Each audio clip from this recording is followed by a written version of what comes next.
आप देख रहे हैं इंडिया टाउन न्यूज, भारत की बात, एक साल बेमिसाल। नमस्कार, जय जोहार। आप देख रहे हैं इंडिया टाउन न्यूज का ये खास बुलेटिन, खबरें राजनांदगांव की। मैं हूं आपके साथ सिमरन कौर। चलिए बुलेटिन की शुरुआत करने से पहले एक नजर डालते हैं आज की सुर्खियों पर। राजनांदगांव के सिद्धपीठ काली माई मंदिर में मेले का हुआ आयोजन। 100 साल पुरानी है ये परंपरा। दुकानदार मेले में भाग ले। पुलिस उप निरीक्षक में 2 होनहार युवक युवती का हुआ चयन। ब्लॉक में जश्न का माहौल, ग्रामीणों ने की उज्जवल भविष्य की कामना।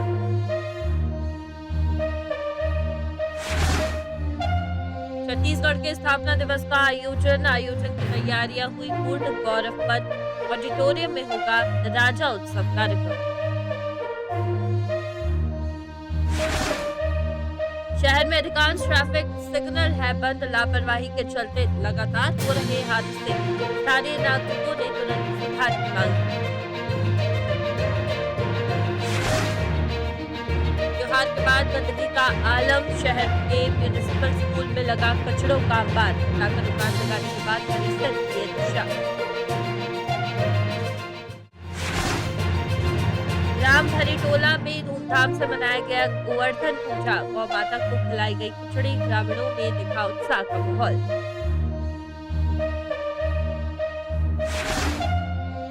शहर की सड़कों पर अवैध मवेशियों का कब्जा। सड़कों पर जाम और हादसों का बढ़ा खतरा।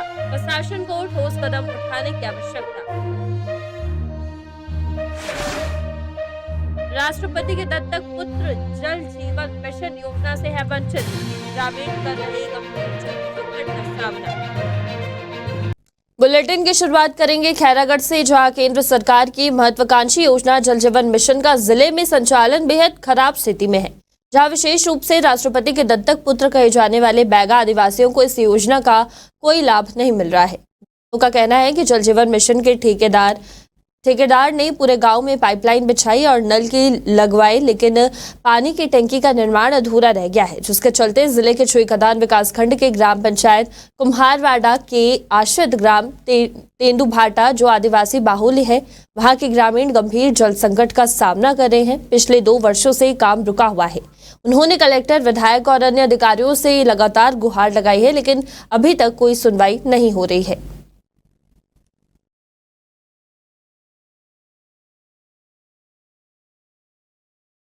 ये हमारे गांव में पानी टंकी बना थे। तेकर बार पता लगा था ना, आज 2 साल हो गए है, बन भी नहीं करत थे। सरपंच महोदय कहेन, विधायक करा गेन, ये कौन ठेकेदार है, काबर नहीं बनवाओगा, का करा तो कही के कहन त नहीं गाँव कर खोज करबो के विधायक घर गलोक देन थोड़ा विधायक लेन ओकर पता लगा के बताबन गा सरपंच के हमारे सरपंच लगी टंकी मतलब टंकी बनत है तेन अधूरा मारे है। 2 साल हो गए, मतलब बोला छोड़े बनत नहीं है, अधूरा पड़े है। वो में लकड़ी फाटा मन पूरा लगे है, देख लो। वो मन उड़ा के पूरा जाते है, वो घर मन में सब गिरते और लड़का लोग मन लगा लगते। तो शिकायत करे हैं ना, कलेक्टर साहब सर भी गिरे हैं। वो किस ठीक है, मैं पता करके बताऊँ पुलिस है। इसमें हमारा जो सालेवाड़ा क्षेत्र है, जो विशेष जनजाति जो बैगा लोग रहते हैं, उस एरिया में जो जल जीवन मिशन के तहत जो अपना पानी टंकी बन रहा है और बाकी पाइपलाइन में, जिससे कि घर घर में लोगों को पेयजल की सुविधा मिले। इसमें जैसा कि बता रहे हैं कि वहाँ जो ठेकेदार है काफ़ी समय से काम छोड़ दिया है और जो टंकी बनी है उसमें जो प्लाई वगैरह लगा रहता है काम करने के लिए, वो भी लटक रहा है, जिससे कभी खतरा हो सकता है, किसी के ऊपर दुर्घटना भी हो सकती है, ऐसा सूचना मिली है।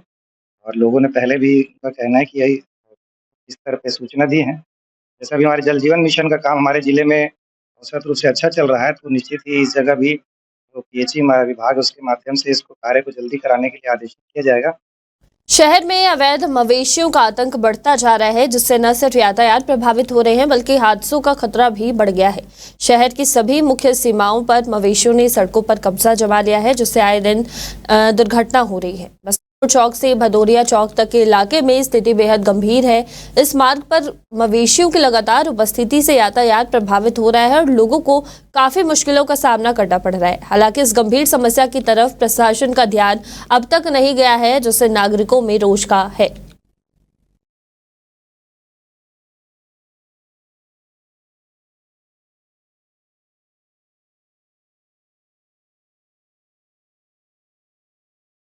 स्टेडियम रोड, जिसे वीआईपी रोड के नाम से जाना जाता है, उसमें मैं भवानी नगर का निवासी हूँ जी। यहाँ पर हर समय केवल बरसात में 1-2 महीना छोड़कर बाकी टाइम रोड में सब चारों तरफ गायों का झुंड रहता है। हमारे इधर भी जो गाय के मवेशी पालक हैं वो सड़क में छोड़ देते हैं रात भर के लिए और सुबह फिर ले जाते हैं और उसके बाद फिर यहीं छोड़ देते हैं। हर गली में मवेशियों का ये है, जिसके कारण कई बार दुर्घटना हो चुकी है और इसके बारे में नगर निगम को भी कई बार अवगत कराया गया है, किंतु कोई इस तरफ कोई रुचि नहीं ली जा रही है, न कोई समाधान निकाला जा रहा है। छुरिया के ग्राम भरीटोल में गोवर्धन पूजा बड़े धूमधाम से मनाई गई है और इस अवसर पर गौ माता को खिचड़ी खिलाई गई और उन्हें सजाया गया। यादव समाज के सदस्यों ने घर घर जाकर सौहे बांधा, जिससे गांव में उत्साह का माहौल बना रहा। पूरे गांव में घूमने के बाद गोवर्धन के विधि विधान से पूजा अर्चना की गई, जहां सभी ने एक दूसरे को गौ माता के गोबर का तिलक लगाकर बधाई दी। गोवर्धन पूजा ग्रामीण क्षेत्र का विशेष त्योहार है, जिसे मानने में सभी ने मिलकर भाग लिया है।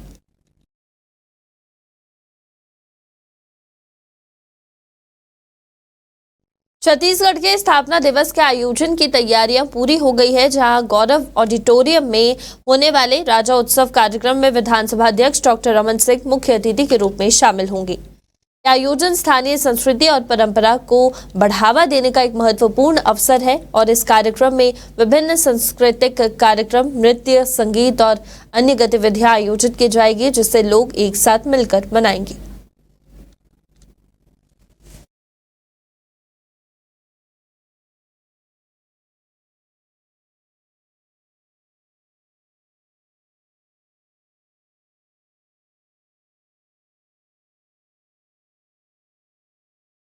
खबर राजनांदगांव से है, जहां दीपावली त्योहार के खत्म होने के बाद राजनांदगांव के म्यूनिसिपल स्कूल में गंदगी का आलम देखने को मिला है, जहां स्कूल परिसर में पटाखों की दुकान लगने के बाद पूरे मैदान में कचड़ों का अंबार लगा हुआ है। दरअसल स्कूल परिसर में दीपावली के मौके पर पटाखों के स्टॉल लगाए गए थे, पर त्योहार खत्म होने के बाद भी सफाई के अभाव में मैदान में चारों तरफ कचरा फैला हुआ है, जो निगम की लापरवाही और अनदेखी को दर्शा रहा है।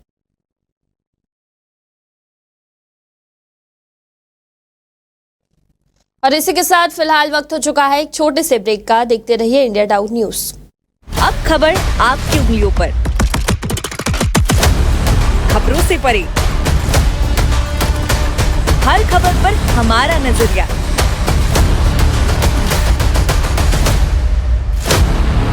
इंडिया टाउन न्यूज, भारत की बात। ब्रेक के बाद स्वागत है आप सभी का। बढ़ते हैं अगली खबर की ओर। राजनांदगांव में दीपावली का त्योहार शुरू होते ही ट्रैफिक व्यवस्था बुरी तरह से प्रभावित हो गई है। 3 दिन बीतने के बाद भी शहर में अधिकांश ट्रैफिक सिग्नल बंद या फिर टूटे हुए हैं, जिससे सड़क पर वाहनों की आवाजाही पूरी तरह से अव्यवस्थित हो गई है। इस लापरवाही के चलते शहर में लगातार हादसे हो रहे हैं, जो न केवल ट्रैफिक विभाग की कार्यप्रणाली पर सवाल उठाते हैं, बल्कि सुरक्षा को भी खतरे में डाल रहे हैं। स्थानीय नागरिकों ने प्रशासन से तुरंत सुधार की मांग की है, ताकि त्योहार के इस समय में सुरक्षित यात्रा सुनिश्चित की जा सके।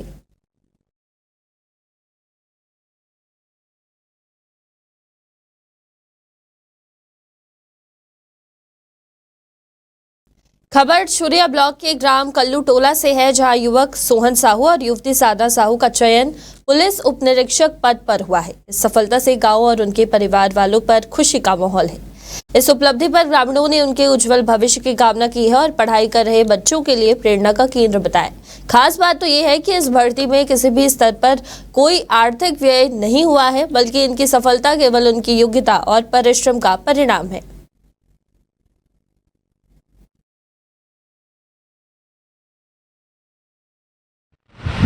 एसआई भर्ती में उनका चयन हुआ है और दिवाली के पहले जो चयन होने से गांव में और उनके परिवार में काफ़ी खुशी का माहौल है और निश्चित रूप से ये आने वाले युवा पीढ़ी के लिए भी बड़ा गर्व की बात है और उससे बच्चों को पढ़ने वाले बच्चों को जो है प्रेरणा मिलेगी। और दिवाली के पहले होने से, चयन होने से उत्साह जो है दुगना हो गया है घर परिवार में, और गांव में भी बड़ी खुशी की माहौल है। बहुत अच्छा लग रहा है कि हमारे गांव के होनहार बच्चे जो काफ़ी, और मज़ेदार बात यह है कि इनका जो चयन इनके मेहनत के दम पर हुआ है, निःशुल्क हुआ है, किसी को 1 रुपया देने की ज़रूरत नहीं, इनके मेहनत के दम पे ये चयन हुआ है। उनको मैं भूरी भूरी उनको प्रशंसा करता हूँ और उनको बधाई देता हूँ। दीपावली के 2 दिन बाद भाई दूज के अवसर पर हर साल की तरह इस साल भी बस स्टैंड स्थित सिद्धपीठ काली माई मंदिर में मढ़ई मेले का आयोजन किया जा रहा है। ये मेला अपनी 100 साल पुरानी परंपरा के लिए प्रसिद्ध है और हर वर्ष दूर दूर से दुकानदार इस मेले में भाग लेने के लिए पहुंचते हैं। आयोजित इस मेले में दुकानदारों से कोई शुल्क नहीं लिया जाता, जिससे उन्हें निःशुल्क अपनी दुकान लगाने की अनुमति मिलती है। ये विशेषता मेले को और भी आकर्षक बनाती है, क्योंकि यहाँ परंपरागत मिष्ठान और वस्त्र की भी बिक्री होती है। मंदिर समिति के सदस्यों ने बताया कि मढ़ई मेला न केवल राजनांदगांव में बल्कि पूरे छत्तीसगढ़ में मेला संस्कृति की शुरुआत करने वाला है, और ये मेला का आयोजन भक्तों के बीच एकता और भाईचारे का प्रतीक है। भाई दूज के अवसर पर आयोजित होने वाली यह प्रदेश की पहली मढ़ई है, और यहीं के मढ़ई के साथ ही प्रदेश में मेला मढ़ई का दौर शुरू होता है। भाई दूज के अवसर पर परंपरागत तरीके से यहाँ इसका आयोजन होते आ रहा है। मंदिर समिति इसका आयोजन करती है, काली माई मंदिर समिति, और यह मेला जो है पूर्णतः निःशुल्क होता है। यहाँ हम किसी भी तरह का शुल्क नहीं लेते। यह छत्तीसगढ़ी परंपरा और संस्कृति को बचाने के लिए हमारी समिति की ओर से एक छोटा सा प्रयास है। शुरुआत तो हमारे पूर्वजों से हुई है और अभी भी वो निरंतर चल रहा है। संभवतः यह छत्तीसगढ़ का पहला मेला जो है मंडई मेला, जो निःशुल्क है और बेझिझक इसमें लोगों की भीड़ बिना बुलाए आते हैं। गांव शहर, बाल बच्चे, बूढ़े सभी के सभी यहाँ पर सहभागिता रहती है। यह मंदिर कमेटी की ओर से निःशुल्क आयोजित किया जाता है। ये तो मेरी खुद की उम्र 58 साल हो रही है। ये तो हमारे बाप दादा के ज़माने से चली आ रही है। काली माई मंदिर, काली माई मंदिर समिति द्वारा जो मढ़ाई कराई जा रही है, ये प्राचीन काल से चली आ रही है और ये पूर्णतः निःशुल्क है। यह प्रदेश की सबसे पहली मढ़ाई है, निःशुल्क तौर पर कराई जाती है। यहाँ पर बाहर से लोग आके अपने अपने स्टॉल लगाते हैं। यहाँ पर अपने झूले, बहुत सारे झूले लगते हैं। बहुत अच्छी मढ़ाई लगती है, यहाँ निःशुल्क लगती है। और इसी के साथ हमारे इस खास बुलेटिन में आज के लिए इतना ही। देखते रहिए इंडिया टाउन न्यूज़। नमस्कार। आप देख रहे हैं इंडिया टाउन न्यूज़, भारत की बात, 1 साल बेमिसाल।